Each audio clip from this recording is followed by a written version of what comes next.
Jimmy Savile came to my bat mitzvah, by the Jewish Chronicle. He claimed to have invented the disco, but Sir Jimmy Savile, the DJ and presenter who died last weekend, also claimed to have done his bit towards peace in the Middle East. Sir Jimmy always said he had berated the Israeli cabinet in 1975 for being too soft after the Six-Day War. The bling-loving Leeds-born presenter of 𝗖𝗆𝗶𝗁𝗶𝗴𝗲𝗍 and Top of the Pops, who once described himself as the most Jewish Catholic you will ever meet, was a strong supporter of Israel, and through fun runs, marathons and personal appearances, raised funds for many charities including 𝗬𝗍𝗶𝗶𝗃, Ravenswood, and the British Friends of the Laniado Hospital in Netanya.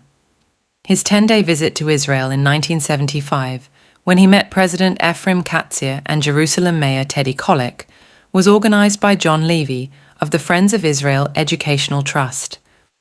The trip was filmed for the BBC's 𝗖𝗆𝗶𝗃𝗁𝗃 after 9-year-old Gary Merry from Liverpool asked to see the land where Jesus was born.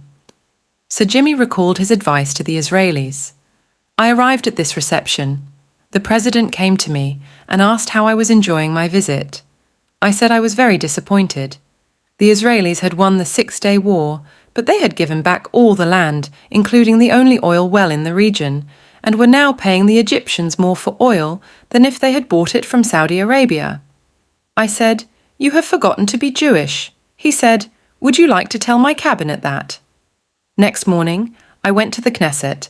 They interrupted a cabinet meeting, and I told them the same as I had told him." Mr. Levy recalled, "He was a gorgeous, impish, creative character. Of course, he was an egomaniac, but he was incredibly generous. He wanted to film us walking from Jerusalem to Bethlehem, so there are these scenes trudging the Judean hills. He had many close Jewish friends. He was a real 𝗖𝗆𝗱𝗻𝗻. When we returned, I asked him to be a friend of the trust, and he insisted that I listed him as special friend." During his visit, Sir Jimmy spent time camping near the Sea of Galilee and at Kibbutz Lavai, where he recorded a discussion program for his Radio 1 show, Speak Easy.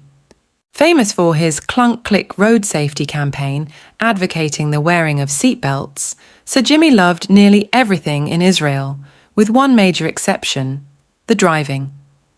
After his trip and a meeting with then Transport Minister Moshe Dayan, when he returned to London, he presented Israeli Ambassador Gideon Raphael with 2 road safety films which he hoped would be shown on Israeli TV. Mancunian's Pearl Gruber and her late husband Harold were close friends of Sir Jimmy and invited him to their daughter Sharon's bat mitzvah in 1968. Mrs. Gruber said, "He was wonderful. He broadcast his radio show, Savile's Travels, from the bat mitzvah party at the Yeshurun Hebrew congregation in Cheadle. One of the boys at the party really wanted to be a disc jockey and nearly drove him mad." Sharon Gruber, who now lives in Mill Hill, recalled, "He came to my bat mitzvah in a silver suit, and people were whispering, 'Who does that man think he is, Jimmy Savile?' They didn't realize it was really him." One of his 8 homes was a small flat in the heart of the Leeds Jewish community in Roundhay. He spent much of his time socialising at the Flying Pizza restaurant on Street Lane, a popular local haunt.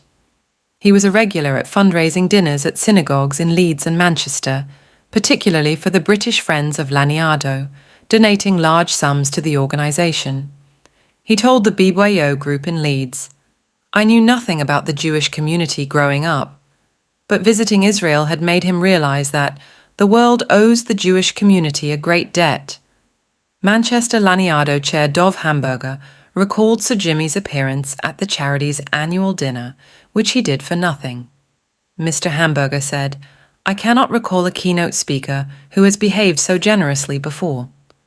Former Norwood Chief Executive Norma Breyer recalled Jimmy Savile's visit to Ravenswood Village in 1989. He came to open the Ravenswood Fair and was a great hit, turning up in his gold Rolls-Royce. He walked around chatting to the residents and spent lots of time there. We were very grateful for his support.